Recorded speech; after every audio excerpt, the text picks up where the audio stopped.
주일 예배를 하나님께 드리겠습니다. 여호와께 감사하라. 그는 선하시며 그의 인자하심이 영원하미로다. 아멘.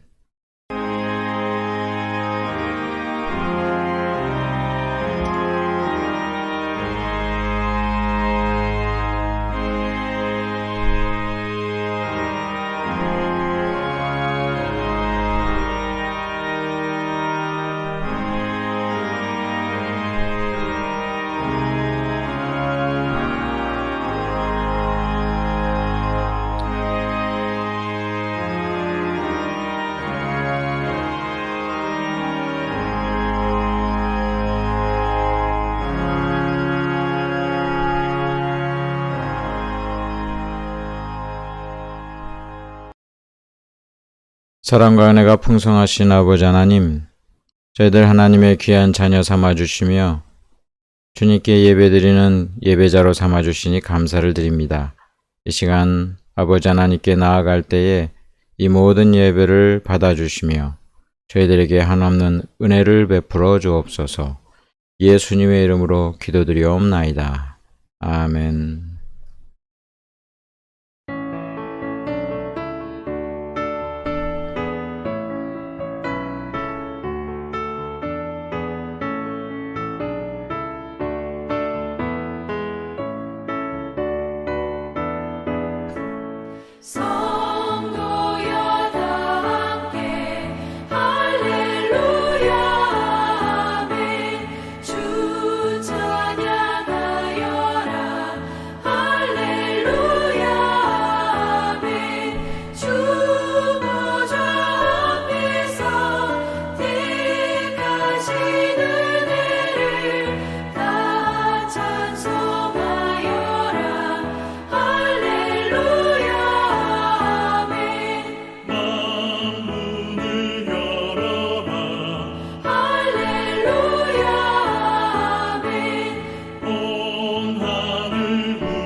사도신경으로 신앙고백 드리겠습니다.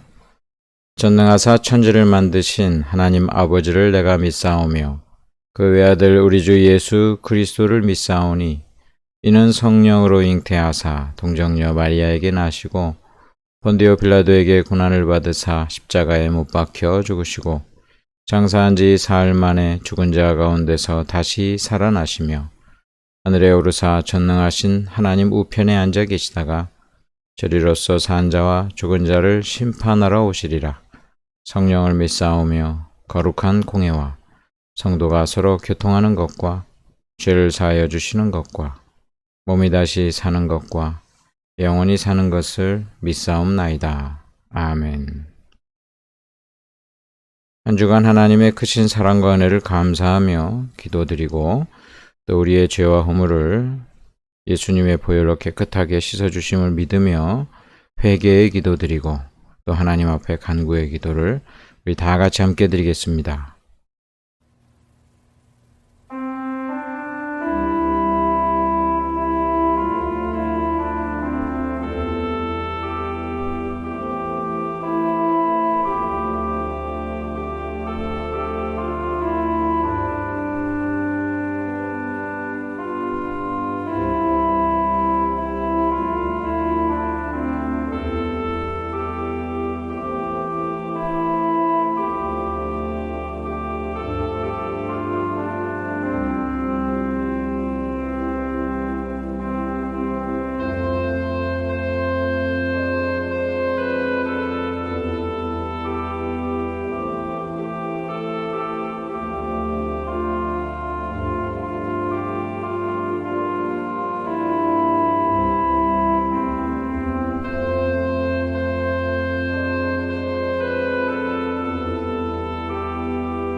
예수님의 이름으로 기도드리옵나이다.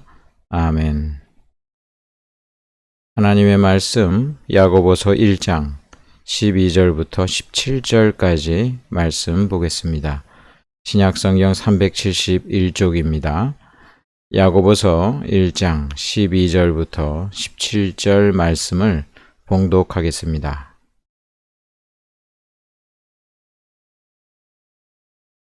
시험을 참는 자는 복이 있나니 이는 시련을 견디어낸 자가 주께서 자기를 사랑하는 자들에게 약속하신 생명의 면류관을 얻을 것이기 때문이라.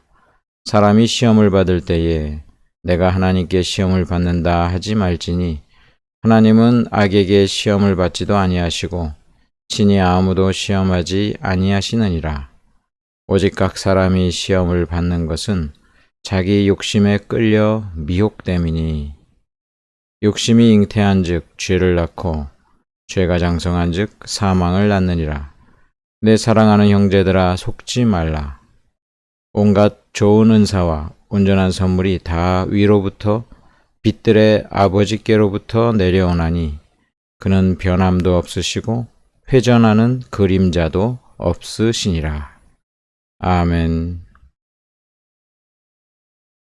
시험에 대한 오해와 교훈 제목으로 하나님의 말씀을 나누겠습니다. 할렐루야, 반갑습니다. 하나님의 은혜가 여러분들에게 충만히 넘치시기를 축원합니다. 우리가 어떤 일에 대해서 오해를 하면 그 진실로부터 벗어나서 스스로 속게 됩니다. 그 인간이 아닌 그 동물들을 보면 지능이 인간보다 낮기 때문에 지금 자기한테 지금 좋은 상황인지 나쁜 상황인지 전혀 구별하지 못할 때가 많습니다. 간혹가다 그 환경단체가 이제 오염된 그런 바다에 물건들을 치우는 가운데 이 그물 같은 게 이제 버려지면은 그 그물에 생명체들이 막 껴가지고 죽는 경우가 많이 있거든요. 그래서 예를 들면은 물개 같은 그런 동물, 그 물개가 그냥 그물에 휩싸여가지고 거반 그냥 죽게 돼 있는 그런 상황이 많이 있어요. 그래서 이제 물개들을 살리는 그런 단체들에서 그 물개들 살리러 다가갑니다. 그러면 이 물개들이 그 중에 어떤 물개들이 이제 그물에 걸려가지고 조금 있으면 결국은 그 물개가 살 수가 없어요. 어떻게 입을 벌리지도 못할 정도로 꽁꽁 그물에 이제 휩싸여 있으니까요. 그런데 그 버려진 그물에 이제 죽게 된 그 물개를 살리려고 그렇게 다가가면 얘네들이 자기네들 잡아 죽이려는 줄 알고 그렇게 도망갑니다. 그러니까 필사적으로 도망가는 거예요. 사실 잡혀야지 오히려 사는데 이게 잡히면은 자기네들이 죽는 줄 알고 막 도망가는 거예요. 간신히 그 녀석들이 이제 붙잡아가지고 그물을 뜯어줍니다. 그래서 이제 살려주면 아주 쏜살같이 도망가는 모습을 봅니다. 사실 잡히는 게 그들에게는 사는 것인데 잘 알 수가 없는 거죠. 그러니까 막 죽어라 도망가는 거예요. 반대의 경우가 있죠. 자기한테 좋은 일인 줄 알고 이제 다가가는 경우 있어요.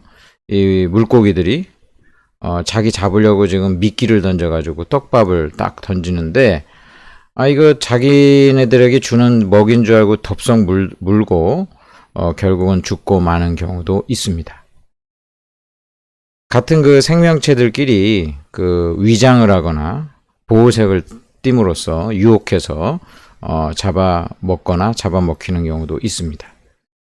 자, 이 세상에는 우리가 나쁜 건 줄 알았는데 좋은 것이 있고 좋은 건 줄 알았는데 나쁜 것이 있고 그래요.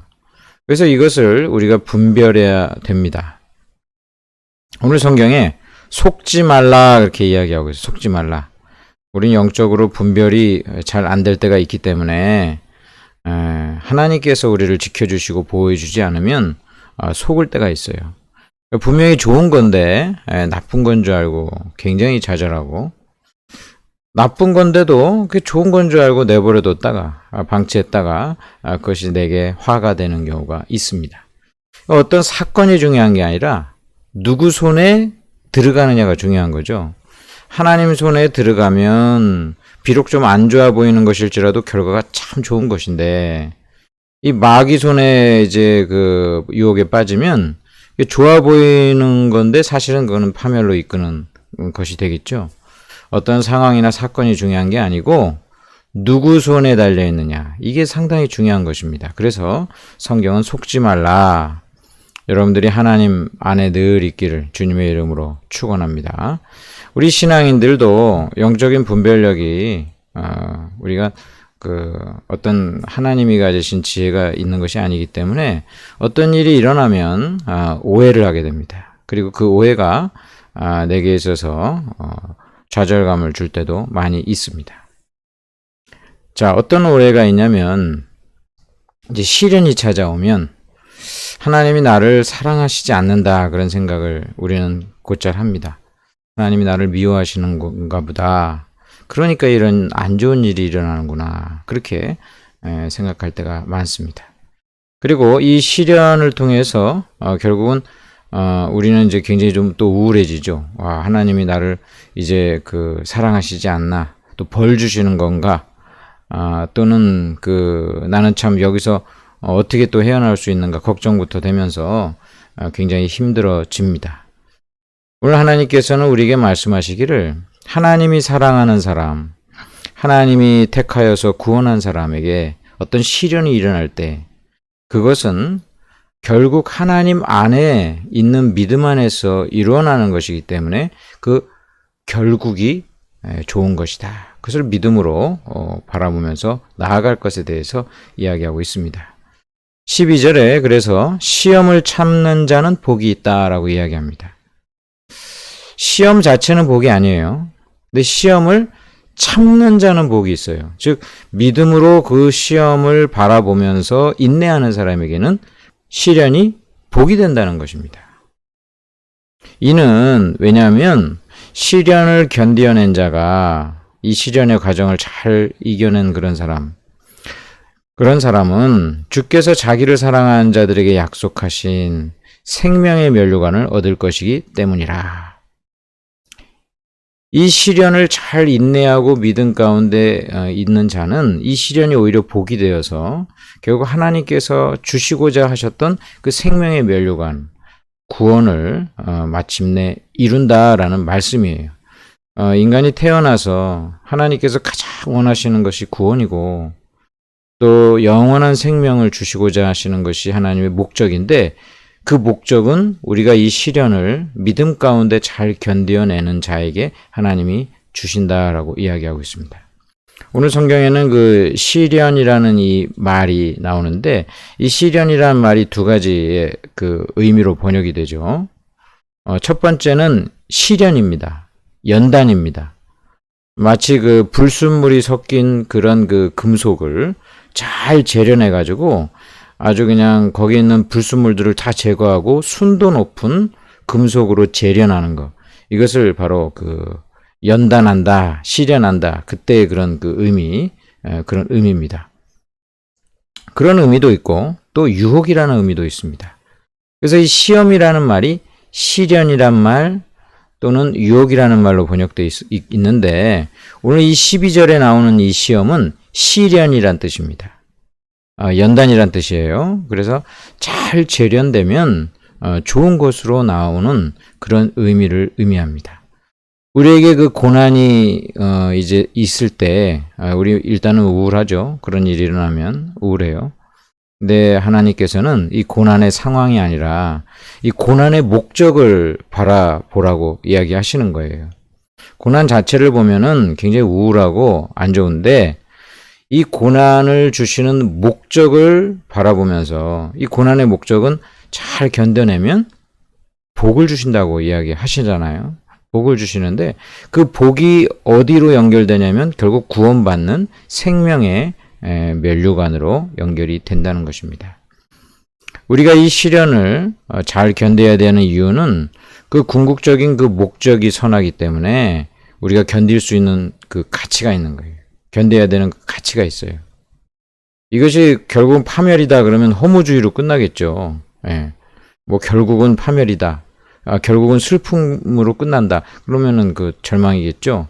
그러나 이 궁극적인 목적이 하나님께서는 이 시련을 통해서 생명의 면류관을 우리에게 주신다라는 것이기 때문에 고난을 받을 때 성도들은 1차적으로 이 선하신 하나님 그 목적을 바라보아야 합니다.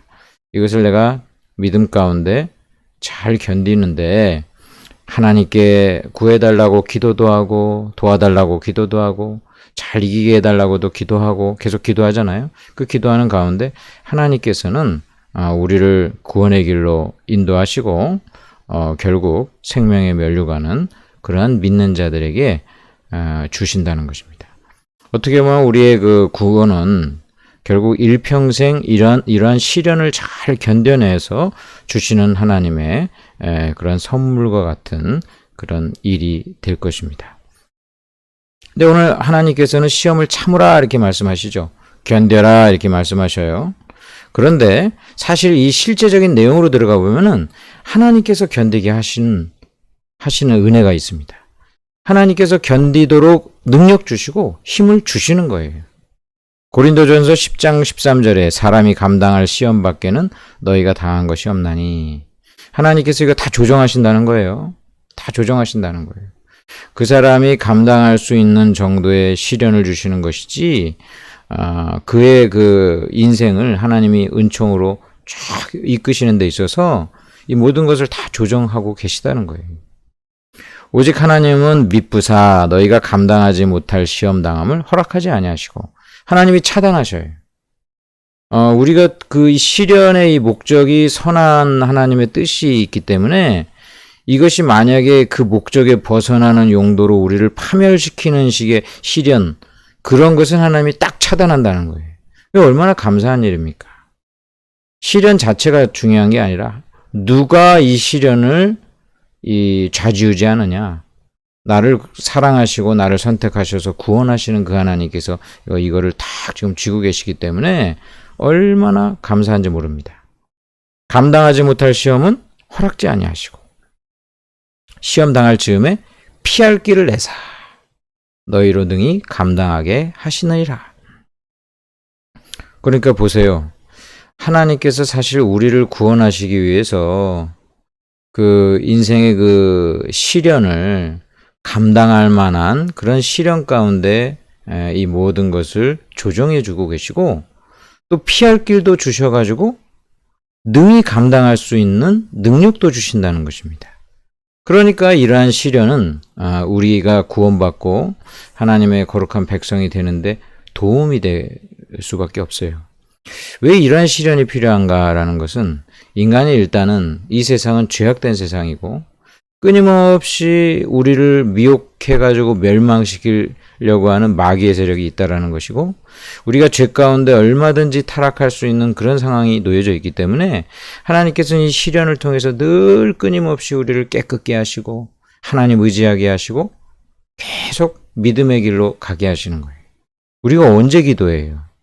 낙심되고 힘든 일 생기면 더 열심히 기도하잖아요. 더 열심히 하나님 찾아요.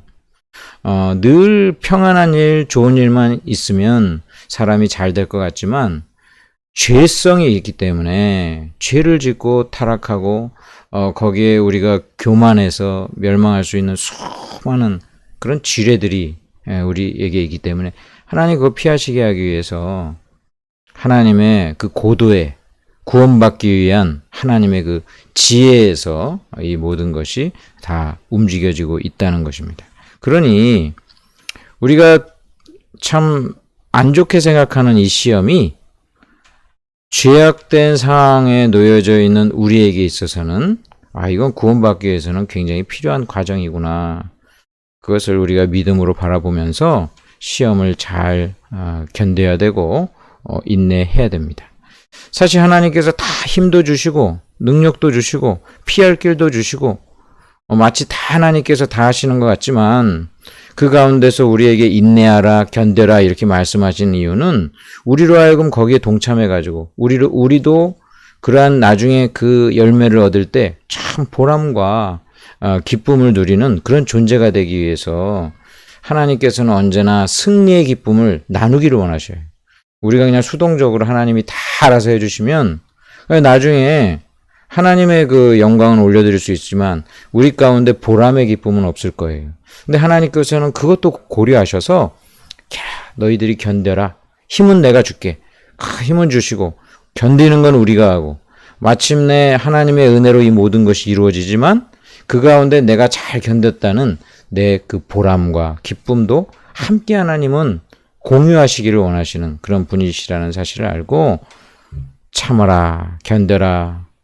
그냥 하나님이 명하시는 것이 아니라 힘도 주시고 능력 주신다는 것을 알고 우리는 잘 견뎌야 하겠습니다. 많은 사람들이 하나님을 어떻게 믿습니까? 시련을 겪고 하나님 앞에 무릎 꿇고 나아갈 때 하나님 만나는 경우가 대다수입니다. 대다수예요. 물론 그 조용한 가운데 하나님을 믿게 된 사람들은 정말 감사한 거예요. 정말 감사한 건데 대부분 힘든 그런 일들 가운데 하나님께 나아가고 또 그런 신앙적인 그 체험을 통해서 믿음이 견고해져요. 하나님이 진짜 계시는구나. 내 기도를 들으시는구나. 이러면서 이런 신앙적인 체험을 통해서 하나님을 믿게 되는 것입니다. 그러니 그에게 있어서 시련은 만약 없었으면 하나님 안 찾고 구원의 일이 일어나지 않으니 그런 사람에게는 이 시련이 얼마나 구원에 있어서 필수적인 것이겠어요. 필수적인 것. 그래서 하나님이 사랑하는 자에게 일어나는 여러 가지 시련들은 과정이고 하나님이 결국 생명의 면류관 주시기 위해서 우리에게 허락하신 것이다. 시련을 참는 자는 복이 있다라는 사실을 기억하시기를 바랍니다. 제가 최근에 읽은 책이 이제 김승옥 씨가 쓴 내가 만난 하나님이라는 그 책입니다. 이 김승옥 씨는 한국 문학을 조금이라도 아는 사람은 다 아는 아주 천재적인 작가입니다. 이분이 무진기행이라든지 서울 1964년 겨울이라든지 수많은 작품을 통해서 우리 교과서에서도 나오고 한국 문학사의 획을 그은 천재적인 작가예요. 그 사람이 중간에 이제 예수님 믿고 내가 만난 하나님이라는 그 간증 책을 썼습니다. 그래서 보면서 참 기분이 좋아요. 너무 기뻐요. 왜냐하면 이런 유명한 분이 너무 뛰어난 분이 예수님을 너무 명확하게 믿고 책도 쓰고 또 간증도 하고 이러니까 지금 최근에 한국 현대문학 이제 시리즈 이렇게 책자가 이렇게 막 나올 때 김승옥 씨가 1위예요, 1위. 그러면 사람들이 책을 읽고 야, 이 사람 천재네. 이 사람 천재야. 작품을 갖다 즐겁게 읽다가 이 사람 요즘 뭐 하지? 딱 찾아봤더니 예수님 믿고 구원받아가지고 참 전도도 하고 훌륭한 분으로 그렇게 신앙인으로 나온단 말이에요. 얼마나 하나님께 영광 올려드리는 일을 하고 있어요. 너무 감사한 일이에요. 이 김승옥 씨가 이제 무진기행 같은 것을 썼을 때,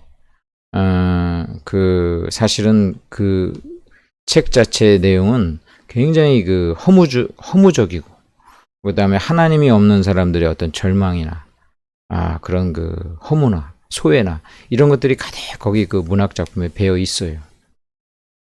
사실 김승옥 씨는 어린 시절에 교회를 다녔더라고요.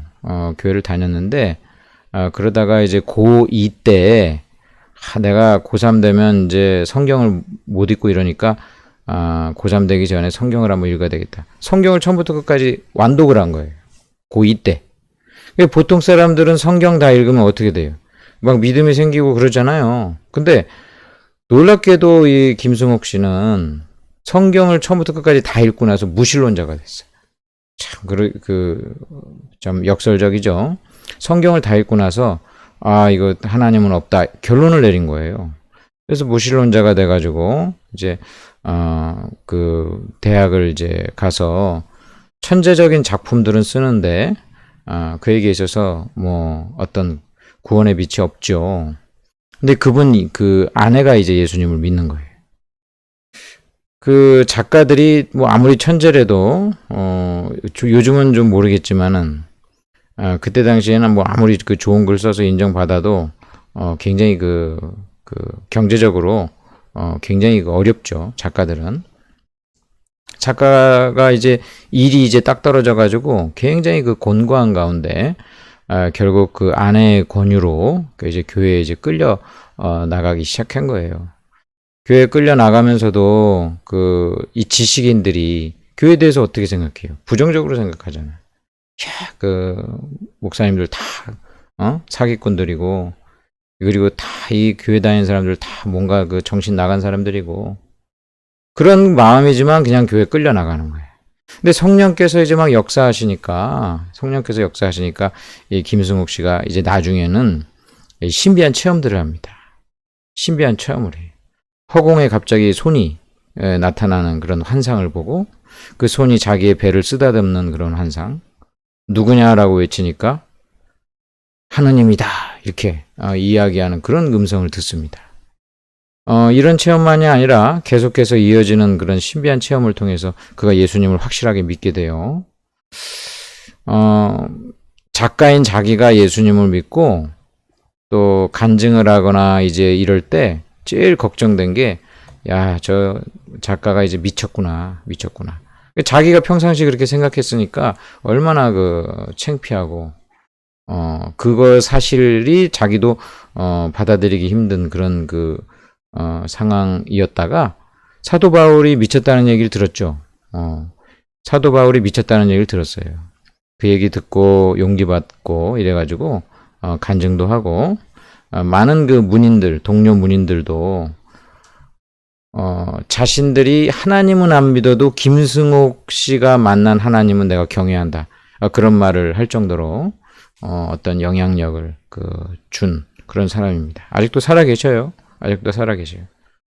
순천에 주로 계시나 본데 지금은 그 병이 와가지고 지금 말도 제대로 잘 못하시는 부분이 있을지라도 이렇게 글로 이제 대화를 하시는데 좀 건강이 회복되면 뭐 하겠습니까? 라고 이제 그 기자가 이제 인터뷰하니까 소설 쓸 거다. 그리고 전도하고 선교하고 싶다. 그렇게 그 이야기하는 것을 보면서 너무 은혜가 됐습니다. 그래서 이 내가 만난 하나님을 통해서 저 자신도 참 그 위로가 되고 참 하나님께서는 당신이 사랑하는 백성은 반드시 부르셔서 구원시키시는구나. 그에게 있어서 참 매일 술에 쩔어 살면서 인생의 허무감을 느끼게 하시고 또 경제적인 그 곤핍함 가운데 어떻게 할 수 없이 그냥 교회에 끌려 나오게도 하셨는데 이 모든 것이 결국 그를 구원하시고 또 그를 사랑하시는 그 하나님의 손길이니까 얼마나 참 감사한 일인지 몰라요. 사람이 죽을 때가 얼마나 중요합니까? 그의 일생 동안 과거에 그 하나님 앞에서 죄인 아닌 사람이 없잖아요. 하나님 앞에 진실로 회개하고 구원 얻게 된 그런 그 마지막이 얼마나 아름다운지 몰라요. 하나님께서는 인생의 이러한 시련을 통해서 하나님은 부르시고 또 만나시고 회개케 하시고 마침내 약속하신 생명의 면류관을 우리에게 주십니다. 그래서 우리에게 있는 예수 믿는 사람들에게 있어서의 모든 시험, 이러한 그 시련으로서 오는 시험은 우리에게 결국 구원하시고자 하는 하나님의 선하신 뜻이 있으니까 그 목적 바라보면서 우리가 인내하시기를 축원합니다. 이처럼 나쁜 것인 줄 알았는데 좋은 것이 있는가 하면 반대로 좋은 건 줄 알았는데 나쁜 게 있어요. 오늘 또 다른 오해가 있어요. 모든 것이 하나님 안에서 이루어진다라는 그 믿음 참 좋은데 어떤 것은 하나님으로부터 오지 않는 것임을 분별할 줄 알아야 합니다. 13절에 보니까 사람이 시험을 받을 때에 이 13절의 시험은 앞에 12절의 시험이랑 달라요. 앞에 12절은 시련이에요. 시련으로서의 그런 시험이라고 한다면 13절의 시험은 유혹으로서의 시험입니다. 그러니까 이 유혹은 마귀가 주는 것이고 또 인간을 죄짓게 하는 그런 차원이에요. 이건 하나님으로부터 온 것이 아니다. 분명하게 이야기하고 있어요. 13절에 그래서 사람이 시험을 받을 때 내가 하나님께 시험을 받는다 하지 말지니 하나님은 악에게 시험을 받지도 아니하시고 친히 아무도 시험하지 아니하시느니라. 하나님은 죄로 유혹하는 법은 절대 없다. 그분 자체가 죄가 없으시고 선하신 분으로서 죄는 하나님으로부터, 유혹은 하나님으로부터 전혀 나오는 것이 아니다라는 것을 명확하게 이야기해주고 있습니다. 그러니까 우리에게 있어서 어떤 그 유혹이 올 때 모든 것이 하나님 안에 있는 것이지만 죄짓게 하는 유혹은 하나님과 다르게 그것이 마귀에게 오는 것임을 우리는 알아야 됩니다. 오늘 성경에 보면은 모든 각 사람들 시험을 받는 이유 14절에 보니까 오직 각 사람이 시험을 받는 것은 자기 욕심에 끌려 미혹됨이니 욕심이 잉태한 즉 죄를 낳고 죄가 장성한 즉 사망을 낳느니라. 이건 하나님으로부터 근원한 게 아니라 마귀의 유혹으로부터 오는데 마귀가 무엇을 가지고 유혹을 하냐? 우리 욕심을 불러일으킴으로써 유혹을 해요. 그럼 자기 욕심에 의해서 끌려서 미혹된다라고 했어요. 결국은 자기 책임이죠. 자기 욕심에 끌려서 이 욕심을 가지니까 결국은 죄를 짓게 되고 그리고 그 죄로부터 사망에 이른다라고 이야기하고 있는 것입니다. 시작이 욕심부터 시작되죠. 자, 욕심이 있으면 죄를 짓고 그 죄가 결국 장성한 즉 사망을 낳게 된다. 여기서 강조점은 그 죄가 어떤 식으로 이제 과정이 이어지는지 그 과정도 중요하지만 여기 초점은 맨 처음 시작이 뭐예요? 욕심부터죠. 이 욕심 자체가 죄라는 것입니다. 욕심 자체가 죄예요.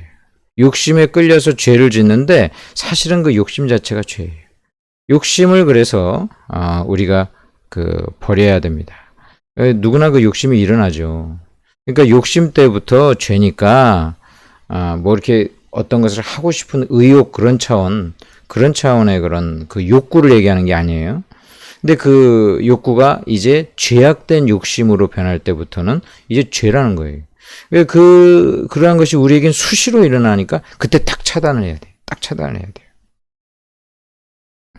그래서 이런 시험은 하나님이 주시는 것이 아니기 때문에 이거는 마귀로부터 오는 것이고 결국은 내 책임으로 비화돼 가지고 죄 짓는 것이니까 아무리 이것은 좋은 것인 것처럼 보일지라도 이것은 나쁜 것이니까 끊어버려야 된다는 것입니다. 그 예수 믿는 사람들이 착각하는 게 있어요. 아까 이야기한 대로 자기에게 어떤 일이 잘 돼요. 성경에 분명히 죄악된 일이라고 명한 것인데 전혀 뭐 벌도 이루어지지 않고 오히려 나에게 유익이 오고 이득이 되고 잘 돼요. 그러면 마치 하나님께서 이거 인정해 주신 것처럼 착각하는 경우 있어요. 이거 내가 죄져도 뭐 아무 일도 안 나고 오히려 나에게 이득이 되니까 이거는 하나님께서 그냥 인정해 주시나 보다. 그냥 다 용인해 주시는 것인가 보다. 이렇게 착각하는 경우 있어요. 그렇지 않습니다. 죄악된 것은 하나님으로부터 온 게 아니잖아요. 그럼 마귀로부터 온 것이면 그 목적 자체가 마귀가 우리를 죽이고 멸망시키기 위한 그 목적을 가지고 하는 것이니까 시간이 좀 지금 있는 것이지 그 사람을 결국 파멸의 길로 이끈다는 것을 우린 분명히 알아야 됩니다. 간혹가다 어떤지 사회에서 끔찍한 범죄가 이제 일어나는데요. 알고 봤더니 그 사람이 크리스찬이에요. 뭐 굉장한 지성인들도 많아요. 교수고 뭐 이런 사람들이 있어요. 그런데 그 사람이 아주 철저한 기독교인이에요. 그 사람이랑 같이 범죄를 이렇게 한 사람들 보면은 이름 자체가 보면 크리스찬이에요. 여러분 이름이 뭐 요한, 에스더 이런 이름을 가진 분들은 정말 더 잘 살아야 되거든요. 근데 이런 분들이 범죄를 해가지고 딱 신문에 나오면은요, 하나님 완전히 이름을 먹칠하는 겁니다. 근데 이런 분들이 끔찍한 범죄를 저질러요. 그러면 이제 두 가지 가능성이 있죠. 첫째, 이들은 원래부터 신앙인이 아니다. 아예 그냥 믿음이 없다. 이런 가능성이 있겠고. 또 두 번째 가능성은 뭐겠어요? 신앙을 가지긴 했는데 이들이 착각을 하는 거예요. 내가 지금 죄 짓고 막 이러는데도 아무 일도 안 나고 이게 그냥 하나님이 다 용인해 주는 줄 알고 이래도 되는 줄 알고 이게 좋은 건 줄 알고 그냥 막 지내는 거예요. 마귀가 계속해서 합리적인 어떤 이유를 대가지고 그래도 된다는 식의 막 이유를 만들어가지고 자기 합리화를 하고 그렇게 하는 경우가 있다라는 것입니다. 잘 되는 게 하나님의 모든 것이 잘 된다고 해가지고 하나님의 은혜가 아니에요. 착각하지 말라는 거예요. 이거 분명히 죄인데 잘 돼. 그걸 하나님의 은혜로 착각하면 안 된다는 거예요. 16절에 그래서 내 사랑하는 형제들아 속지 말라. 시험을 받는 거 이건 마귀에게 오는 것이고 당신의 책임이니까 속지 말라. 일이 잘 된다고 해가지고 하나님 은혜인 줄 착각하지 말라. 죄를 하나님이 용인해 주는 것으로 착각하지 말라. 결국 어떻게 돼요? 터져. 어떤 사건들은 보니까 2년에 걸쳐서 끊임없이 죄가 저질러졌어요. 그 사람 교회 다녔을 거 아니에요. 신앙생활하고. 2년 동안 아무 일도 없었어. 사회에서 존경받고 덕망 있는 사람이고 인정받고 교회 가서도 뭐 집사님이나 뭐 이런 분 일을 맡았을 수도 있죠. 교회에서도 인정받아. 사회에서도 인정받는 사람이니까 교회에서도 저 사람은 참 신앙도 있고 사회에서도 참 일도 잘 되고 그러다 일이 팡 터집니다. 팡 터져. 그래서 알고 봤더니 엄청난 죄를 저지르고 있었어. 너무나 끔찍한 일이에요. 내 사랑하는 형제들아 속지 말라. 잘 된다고 해가지고 다 하나님의 은혜로 생각하면 착각이다라는 거예요. 그게 죄악된 것이라면 그것은 잘 되고 있는 것이 아니라 마귀가 궁극적으로 파멸시키려고 지금 자기 욕심에 끌려서 계속 죄를 낳고 그 죄가 결국 장성해서 사망을 낳게 되는 그 과정으로 가고 있는 거거든요. 여러분 시련을 견디는 것도 시간이 필요한데 악도 시간이 필요합니다. 악도 여기 보면은 잉태하고 장성하고 낳고 시간이 필요하죠. 그 시간 동안 아무 일도 안 나는 것 같아. 하나님이 날 징계하지도 않아. 다 하나님이 인정하나 보다. 착각이라는 거예요. 속지 말라. 어느 때 결국 딱 사망에 이를 때 땅을 치며 후회하지 말고 이러한 유혹은 벗어버려야 된다. 피해야 된다. 빨리 피할수록 그 사람이 사는 거예요. 빨리 피할수록. 그 죄악에 몸담고 있다 하더라도 빨리 피하면 그 사람이 그 순간 깨닫는 게 늦은 게 아니야. 가장 빠른 그 돌이킴이 회개하는 것이 그 사람 사는 길이라는 것을 알고 우리가 하나님 앞에 나아가야 될 것입니다.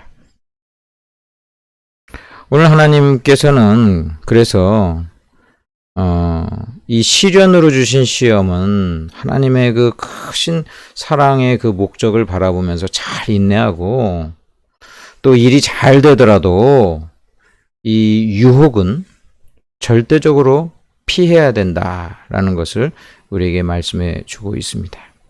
이제 다시 한번 하나님이 주시는 그 은혜가 얼마나 좋은 것인지 인내를 격려하는 차원에서 하나님이 다시 말씀해 주십니다. 17절에 보니까 온갖 좋은 은사와 온전한 선물이 다 위로부터 빛들의 아버지께로부터 내려오나니 그는 변함도 없으시고 회전하는 그림자도 없으시니라. 다시 한번 하나님은 우리를 죄짓게 유혹 주시는 적이 없다. 하나님은 우리를 궁극적으로 좋은 것 주시기를 원하시는데 그 좋은 것이 보니까 좋은 은사, 온전한 선물이라고 그랬죠. 이 좋은 은사라는 것은 이것은 일반 사람들에게 주는 어떤 일반적인 은혜가 아니고 특별한 은총을 의미합니다. 특별한 은총. 이건 하나님께서 사랑하는 자에게만 주시는 특별한 은총. 예수님 믿는 자들에게 주는 그 신령한 은사들을 의미합니다. 이러한 신령한 은사들의 특별성을 이야기하는 동시에 이것이 온전한 선물이라고 그랬죠. 이 선물은 대가로 주는 게 아니죠. 하나님이 그 사랑하는 자에게 호의로 주는 거예요. 대가로 주는 게 아니라. 은혜성. 하나님이 사랑하니까 그냥 주는 거예요. 은혜성. 그러니까 하나님께서는요, 신령한 예수 믿는 자들에게만 주는 특별한 은혜를 하나님께서 기뻐하시기 때문에 주시고자 원하시는데, 그 모든 것들은 하나님으로부터만 나오시는데, 그 하나님이 어떠한 분이시냐면 변치 않으시는 분이시다라는 것을 강조하고 있어요. 자, 그는 변함도 없으시고 회전하는 그림자도 없으시니라.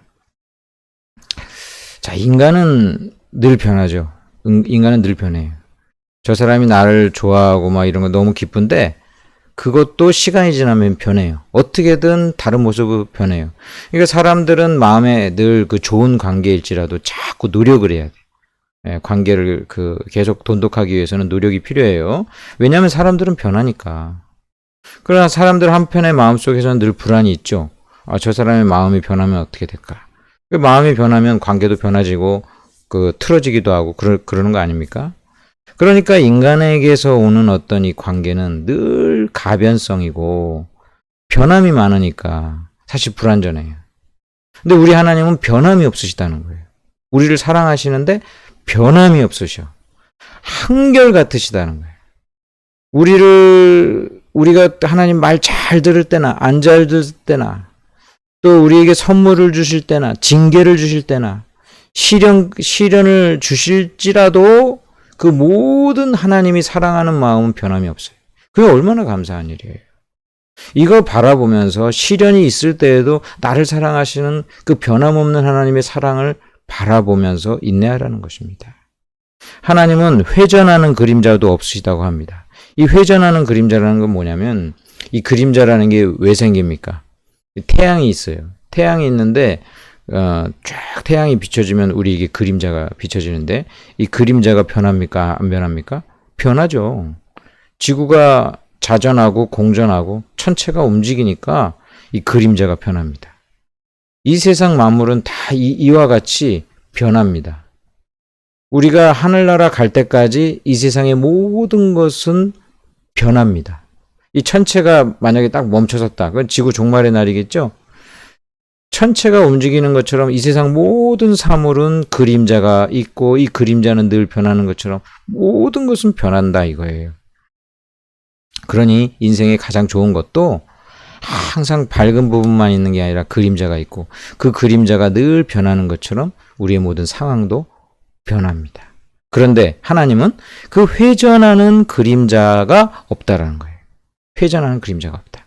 이것은 자연 만물의 질서를 초월한 하나님의 특별한 그런 하나님의 성품인데 하나님은 변하지 아니하신다. 그림자도 없으시다. 우리 인생과 같지 않다. 우리를 늘 사랑하시고 변함이 없으시니까 우리는 하나님이 우리를 기뻐하셔가지고 선물 주실 때도 하나님 우리를 사랑하시는 것이고 시련 가운데 우리가 있을 때에도 하나님 나를 사랑하신다. 심지어 나를 징계하실지라도 나를 사랑하시고 계시고 그 사랑이 변함이 없으셔. 우리가 너무 잘할 때 사랑하시는 것처럼 그 사랑 똑같이 변함이 없으신 그 하나님을 바라볼 때 너무 감사한 거예요. 그 변함없는 하나님의 사랑이 있으니까 시련 중에도 우린 소망이 있는 거예요. 시련을 준다고 해서 나를 미워하시고 안 사랑하시는 것이 아니고 하나님 나를 사랑하시는 것이니까 그 변함이 없으시고 회전하는 그림자도 없으신 그 변함없는 사랑, 그 하나님께서는 하늘의 그 은사들을 온전한 선물로 주시고자 원하시는 것을 기뻐하시는 그 하나님, 나에게 좋은 걸 주시려는 그 하나님, 전혀 악이나 유혹은 하나님과는 상관이 없고 우리를 궁극적으로 생명의 면류관을 주시려는 그 하나님 바라볼 때 우리는 시련 가운데 있어도 감사한 겁니다. 하나님 나를 결국은 좋은 길로 인도해 주시겠구나. 그리고 잘 견딜 수 있도록 힘도 주시겠구나. 그리고 마침내 견디면 복을 주시는데 그것이 영생의 영원한 생명의 면류관이구나. 우리에게 이처럼 좋은 것 주시는 그 하나님, 그것을 믿고 저와 여러분이 잘 견디시고 죄를 멀리 하시고 또 하나님의 이 크신 사랑을 믿고 의지하면서 사시기를 주님의 이름으로 축원합니다. 기도하겠습니다.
예수님의 이름으로 기도드리옵나이다. 아멘.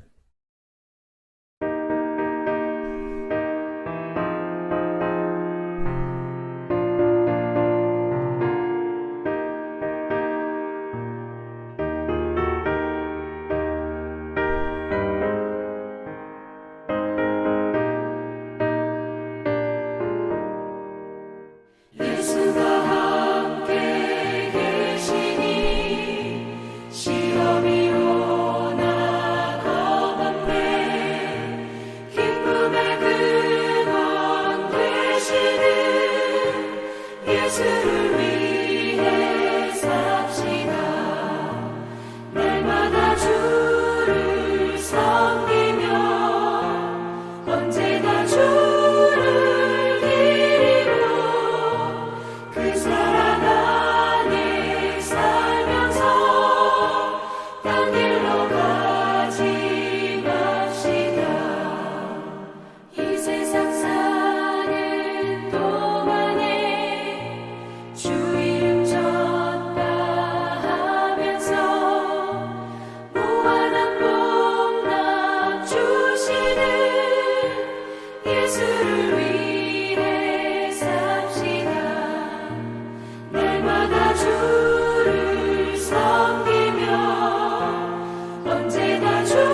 아버지 하나님 감사를 드립니다. 이 시간 감사하는 심령으로 헌금하오니 주여 기뻐 받아 주옵소서.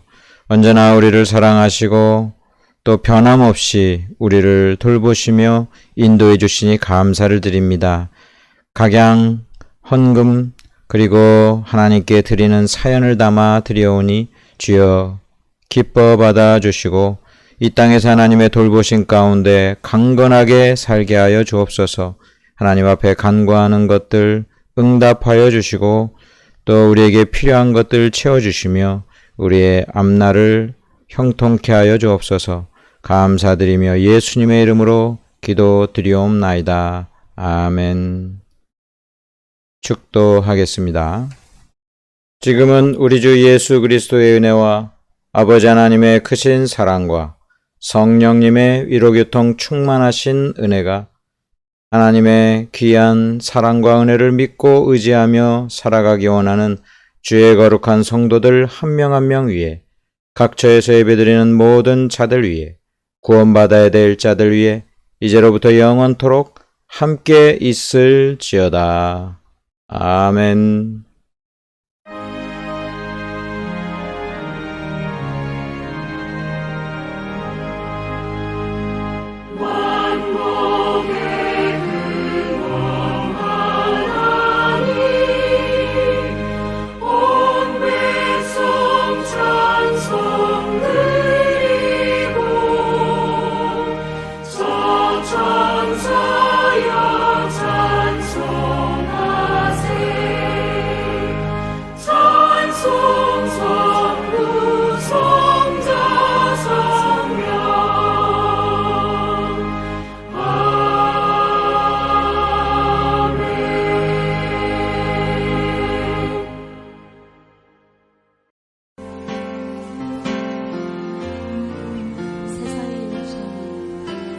세상의 유혹 시험이 내게 몰려